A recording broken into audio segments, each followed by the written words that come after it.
Hello students. Then हमारा fourth chapter का ये नेक्स्ट टॉपिक है कंडक्टर्स एंड इंसुलेटर्स यानी कि चालक। The material which also heat to pass through them easily are conductors of heat यानी कि जो ऐसे पदार्थ जिनके अंदर आसानी से हीट जो होता है वो कंडक्टर यानी कि आसानी से अंदर उसके उष्मा का चालन हो सके।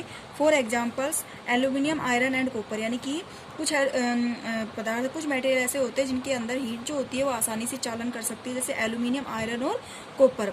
The material which do not allow heat to pass through them easily poor conductors of heat such as a plastic and wool यानी कि ऐसे पदार्थ जिनके अंदर आसानी से उष्मा का चालन नहीं होता है यानी कि पोर कंडक्टर्स होते हैं यानी कि अचालक हम जिसे बोल सकते हैं। कौन कौन से? प्लास्टिक एंड वुड, प्लास्टिक और लकड़ी।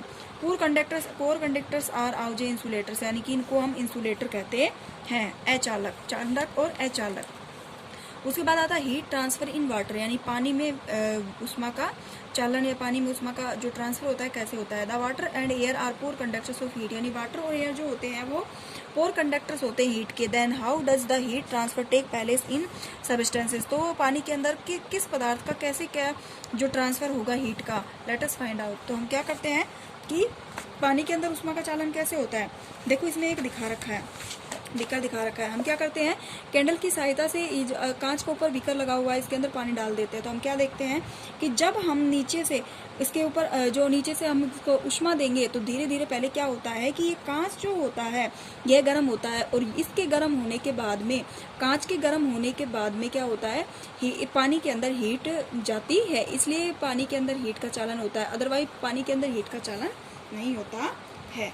तो देखो हीट ट्रांसफर इन एयर, हवा में हीट का transfer. The air near the heat sources get hot and rises the air from the sides come in to take place, this way the air gets heated. The following activity में देखो ये जो air होती है उससे क्या होता है, जो उस हवा होती है उसमें भी उष्मा का चालन होता है। कैसे होता है, मान लीजिए मोमबत्ती हमने ले ली, ठीक है, मोमबत्ती अगर हम ले लेते हैं तो मान लीजिए कि हम मोमबत्ती को किसी गिलास से ढक दें तो क्या वो मोमबत्ती जलेगी? नहीं जलेगी, क्योंकि अब उस मोमबत्ती को जो एयर है वो नहीं मिल रही है। क्या नहीं मिल रही है? एयर नहीं मिल रही है। तो जो ही उष्मा होती है उसके चालन में एयर अब हम ढक देते हैं और उसके बाद में दूसरी एक्टिविटी हम क्या करेंगे, मोमबत्ती के ऊपर क्या करेंगे, उस गिलास को हटा देंगे, तो गिलास को हटाते ही मोमबत्ती जलने लग जाती है। तो इसका मतलब ये है कि जो हवा जो होती है उसमें भी उष्मा का चालन होता है। Transfer of heat bye radiation, radiation के द्वारा उष्मा का संचालन, तो रेडिएशन के द्वारा भी उष्मा का संचालन होता है। जैसे when we come out in the sun we feel warm, क्या करते हैं हम, जैसे ही सूर्य के जैसे धूप में सूर्य के बाहर निकलते हैं तो सूर्य का जो रोशनी होती है उससे हमें क्या होती है, हमारे शरीर के अंदर गर्माहट पैदा होती है।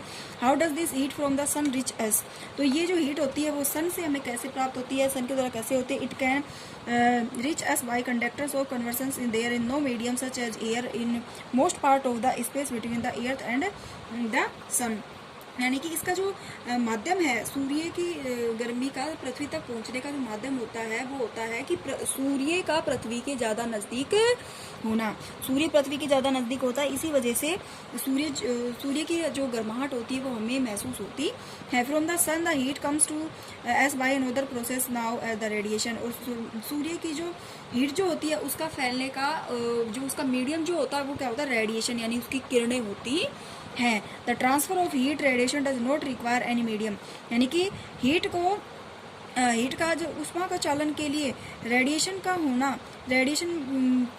माध्यम का होना जरूरी नहीं है, लेकिन फिर भी सूर्य की किरणें जो पृथ्वी तक पहुंचती है वो रेडिएशन के माध्यम से पहुंचती है। It can take place whether a medium present और नोट व्हेन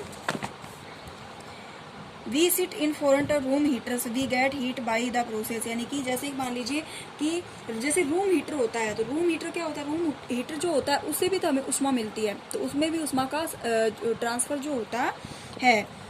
तो नेक्स्ट है हमारा कि we get heat by the process a hot utensils kept away from the flame coils down it the transfer heat on the surrounding by radiation, our body too gives heat to the surroundings and receives heat from by radiation, यानी कि हमारी जो body होती है वो heat को कैसे, environment में उपस्थित हीट को हमारी बॉडी तक कैसे पहुंचती है, वो हीट तो किससे पहुंचती है, रेडिएशन के द्वारा ही पहुंचती है। All hot bodies radiate heat, यानी कि हमारी जो पूरी बॉडी है वो हीट से ही ऊष्मा ग्रहण करती है। When this heat falls on some object, a part of the reflected, a part is absorb and part may be transmitted, यानी कि हमारी बॉडी के कुछ शरीर जो होते हैं, कुछ शरीर ऐसे होते हैं जो हीट को ग्रहण करते हैं, कुछ ऐसे होते हैं जो रिलीज करते हैं, और कुछ ऐसे होते हैं जो संग्रहित करते हैं।